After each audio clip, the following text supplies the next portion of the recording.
करना ही जिसे प्रिय हो। चार जिस संवाद को मैं आपको समझा रहा हूं, भले ही हम अन्न का त्याग न कर पाए, सत्य बोलते रहे, अहिंसा के पक्षधारी बने, माता पिता के सेवा व्रतधारी बने, संत समागम की चर्चा करें, गुरु की निंदा स्वप्न में भी न करें, समझ लो हमारा व्रत परिपूर्ण हो गया। विरागम व्रतम यस्मात् इति साबिरता, जिसको करने से मन विरागी हो जाए। और उत्तान पाद, उत्तान कहते हैं ऊपर को और पाद कहते हैं पैर को, चरण। जिसके पैर ऊपर हो और मस्तक सहजता में नीचे हो, वही उत्तान पाद। और मैं तो कह देता हूं, संसार का प्रत्येक जीव उत्तान पाद ही है। अब मन में शंका हो गई, हम काहे के उत्तान पाद, हमारा तो मस्तक ऊपर है पैर नीचे, अरे महाराज हम उत्तान पाद कैसे हो गए? माता के गर्भ में 9 मास तक उस सरकार ने ऐसी सजा सभी को दी है, जो प्रत्येक जीव पैर जिसके ऊपर रहे और मस्तक नीचे रहा, उत्तान पाद प्रत्येक जीव। जय हो लो भैया लो, प्रत्येक जीव उत्तान पाद ही है। श्री सुखदेव जी महाराज ने सर्वप्रथम उत्तान पाद राजा की कथा को ही सुनाया। जाए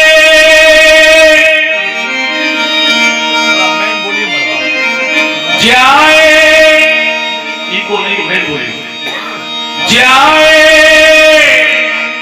उत्तान पादस्य सुनीति सुरचस्तयो सुरुचि प्रेयसी पत्युर नेतराम यत सुतो ध्रुवा। भागवत जी का अति पावन है। अच्छा, कथाओं में सहजता में हम आप सुनते हैं कि उत्तान पाद राजा का पहले विवाह हुआ रानी सुनीति के संग। जब कोई पुत्र प्राप्त नहीं हुआ, सुनीति रोने लगी, आप दूसरा विवाह कर लो। बात को टाल नहीं पाए, सुरुच देश के राजा की बेटी सुरुचि के संग दूसरा विवाह किया। सुनीति को बन जाना पड़ा। वहां पर सुनीति के द्वारा एक पुत्र ने जन्म लिया, नाम रखा गया ध्रुव। ये प्रमाण भागवत जी का नहीं, भागवत जी में तो प्रारंभ में ही दोनों रानियों का वर्णन है, सुनीति सुरुचस्तयो। एक पत्नी का नाम सुनीति है, एक का नाम सुरुचि है, और नाम दोनों के एक जैसे ही है, उपसर्ग दोनों में एक जैसा ही लगा है। एक सुंदर नीति है, एक सुंदर रुचि है। अच्छा, राजा का राज्य, एक पल के लिए विचार करो हमारा, राजा का राज्य नीति से चलेगा या सुंदर रुचि से चलेगा? अरे राज्य तो बहुत बड़ा होता है, राज्य की छोड़ो, हमारा परिवार भी क्या रुचि से चलेगा या नीति से? रुचि का बाजी बाजी रुचि में परिवार चलाते हैं, बढ़िया बढ़िया चकाचक महीने में 10,000 कमा रहे हैं और खर्चा 15,000 का होगा। आज समोसे का नाश्ता होगा, बच्चे बोले आज पापा जलेबी ले आओ, जलेबी चल रही है। दाल रोटी से काम नहीं चलेगा।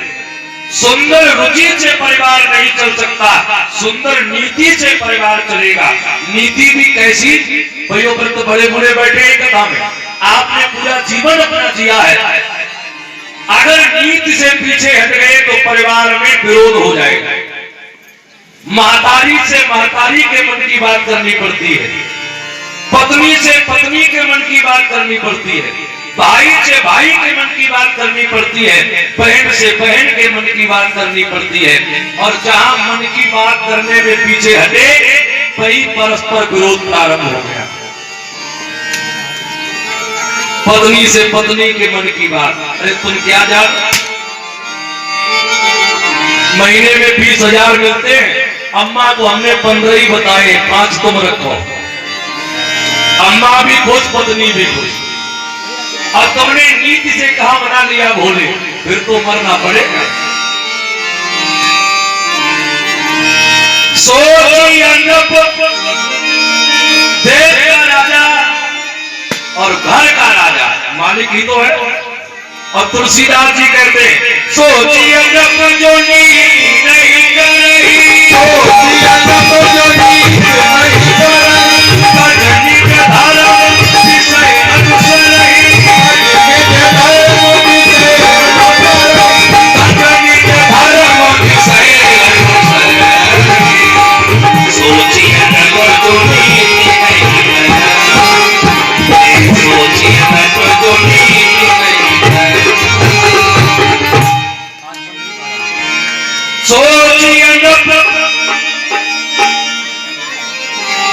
वो राजा भी सोचने योग्य है जो नीति नहीं करता, जो नीति नहीं करता।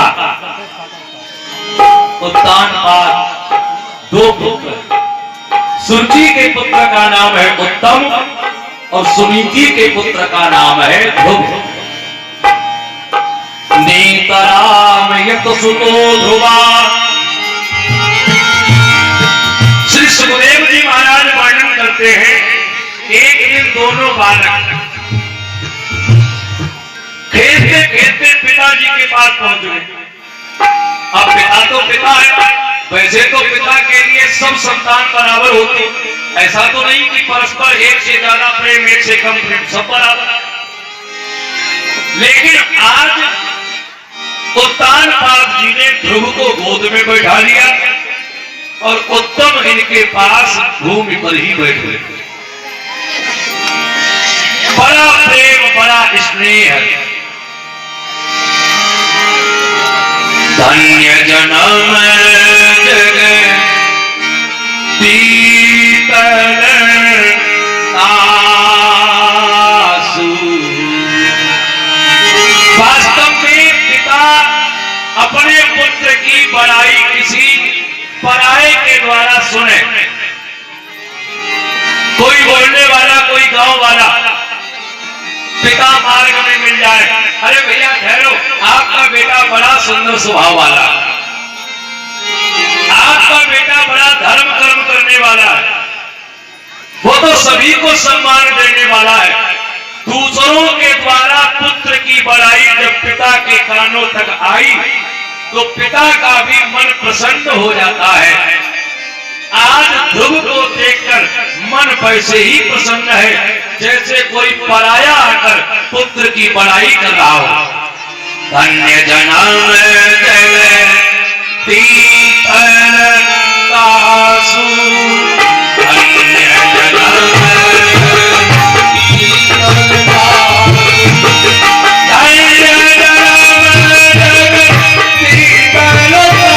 आसु, धन्य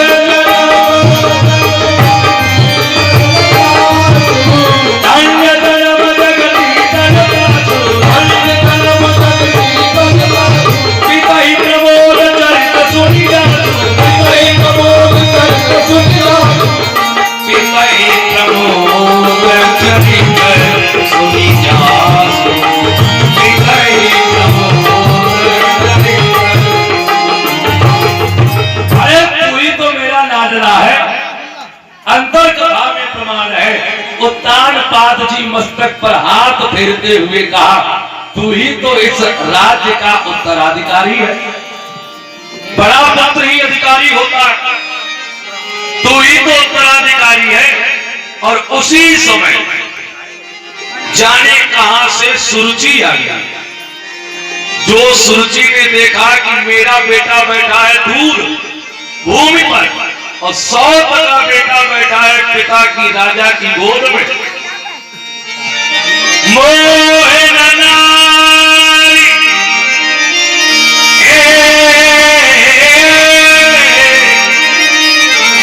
देखो, विरोध ध्रुव से नहीं है, ये यदि कहीं इसी को राज पद मिल गया, ध्रुव राजा बन जाए, मुझे कोई बुराई नहीं, कोई दोष नहीं। लेकिन जब ये राजा बनेगा तो इसकी माता सुनीति राजमाता बन जाएगी, राजमाता बन जाएगी। और वो राजमाता बने फिर मुझे कौन पूछेगा? जैसे मंथरा ने कैकेयी की बुद्धि बदल दी थी, राम राजा बन गए, तो हे कैकेयी तुम्हें कोई इस अयोध्या में पूछेगा नहीं। मुझे तो ऐसा लगता है कि तुम्हें भी हमारे जैसे दासी ही बनना पड़ेगा। तुम्हें नहीं मालूम?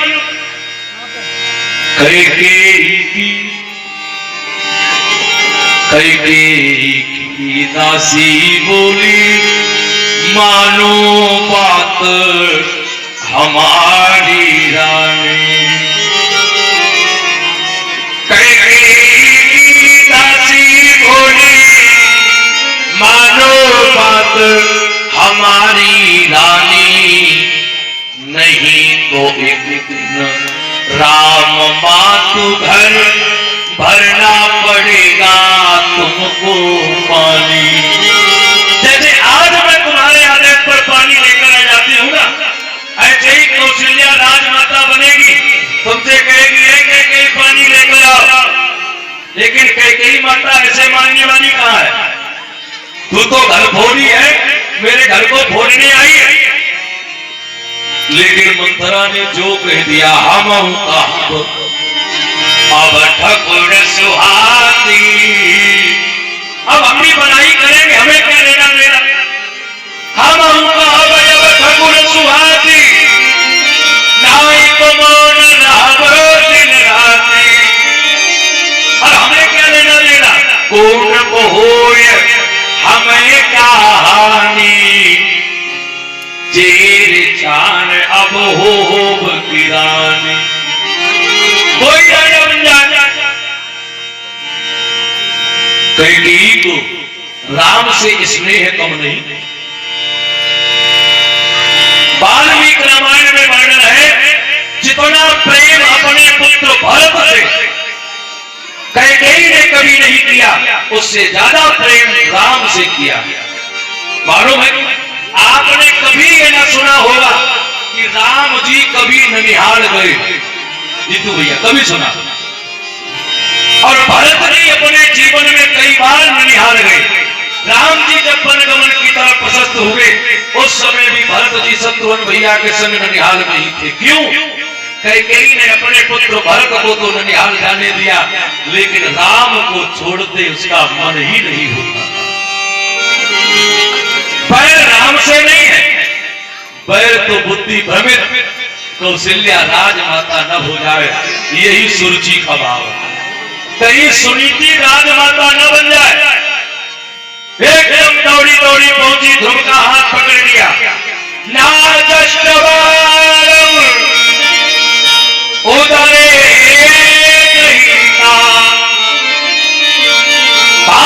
भागनी के बेटे, तूने मेरे उदर को धारण नहीं किया, तूने मेरे गर्भ के द्वारा जन्म नहीं लिया, आज तू इस राजगद्दी पर बैठना चाहता? तुझे मालूम है, इस राजपद को प्राप्त करने के लिए तुझे मेरे गर्भ से जन्म लेना पड़ेगा। अरे तू मर क्यों नहीं जाता? मरने के बाद विधाता से प्रार्थना करना कि अब की बार सुरुचि के गर्भ से मुझे जन्म मिले। अच्छा, सुरुचि अपने को ही राजपद देने का अधिकारी समझ बैठी, जबकि एक बात भूल गई, जहां पर कृपा नाम की होई ता पर कृपा करे, जहां पर कृपा नाम की होई ता पर कृपा करे, जहां पर कृपा नाम की होई ता पर कृपा करे,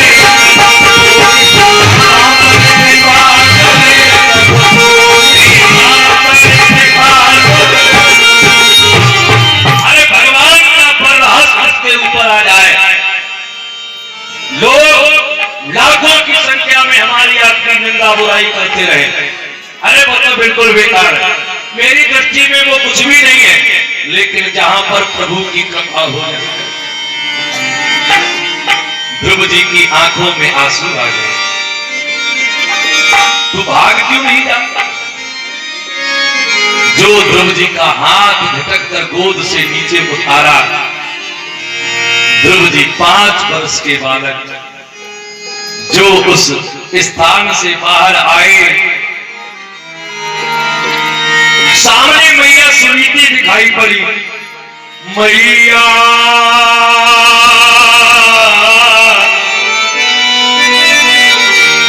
वास्तव में कथा को रस के अनुसार सुना और सुनाया जाए तो आनंद अपने आप बरसता है। जब करुण रस में दिखाई पड़े कि बिल्कुल करुण रस बरस रहा हो, और वीर रस में वीर रस का दर्शन, श्रृंगार रस में श्रृंगार रस का दर्शन, तो रस तो अपने आप मैया मुरी मैया, ओ मैया मैया, मौसी ने मोहे मारो, मौसी ने मोहे मारो। भैया मेरा कोई दोष नहीं था, मैं तो बस पिता की गोद में बैठा और एकदम हाथ झटक कर कह दिया, तू ये राजपद लेना चाहता? क्या मैं राजपद लेने गया था? लेकिन मैं तो एक ही वचन कहूं, धन्य है वो माता सुनीति।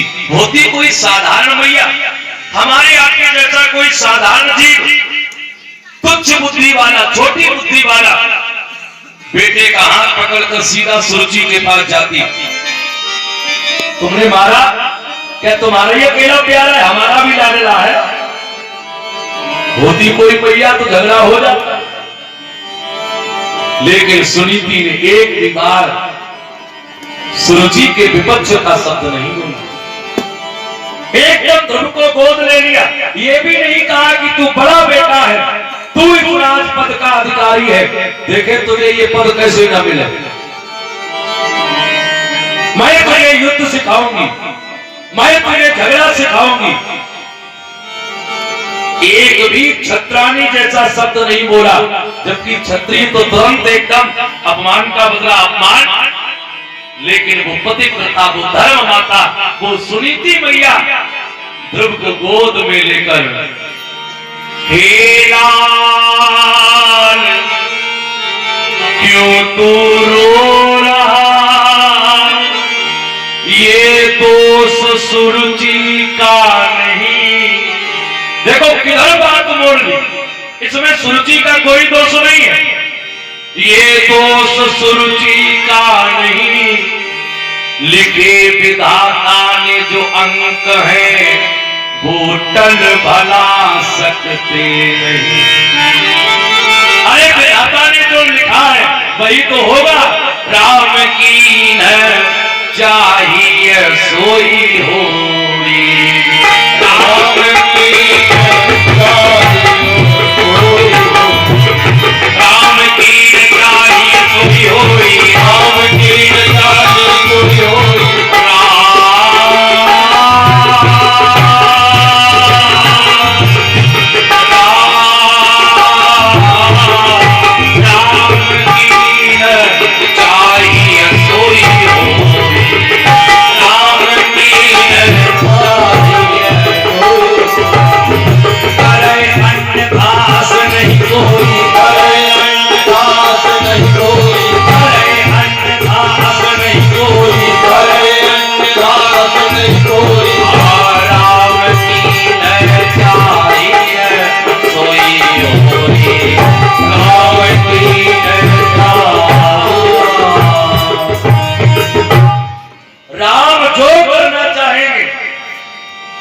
वही हो, लिखे विधाता ने अंक है तो कल भला सकते नहीं। तज के अभागिन, एक वचन तो ऐसा कह दिया तो संसार की कोई माता कह नहीं सकती। विधाता ने जो लिखा है वही को मिलेगा। लेकिन हे ध्रुव, एक बात मान लेना, तज के अभागिन बात को अब वन में जाना ठीक है, खोज कर भगवान को अब दुख सुनाना ठीक है। अरे हमें दुख सुनाने से तुम्हें कुछ भी हल होने वाला नहीं।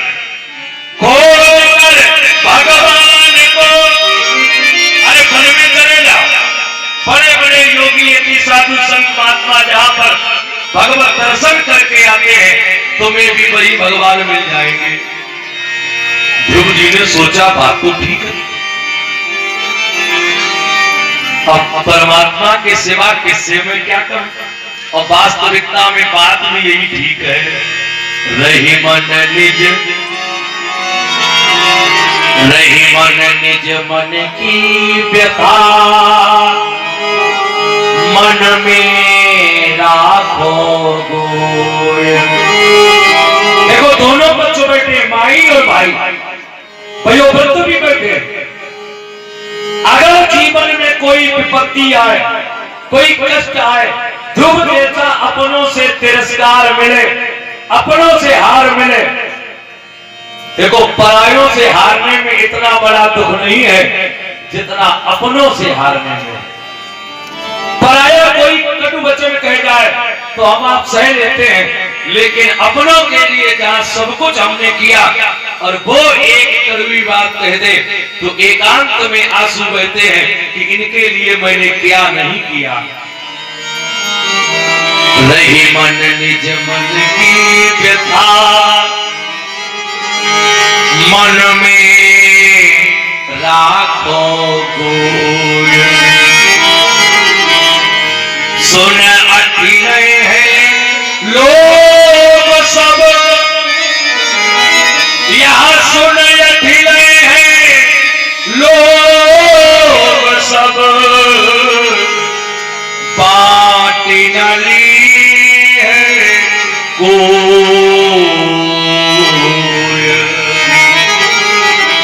कोई बांट नहीं सकता।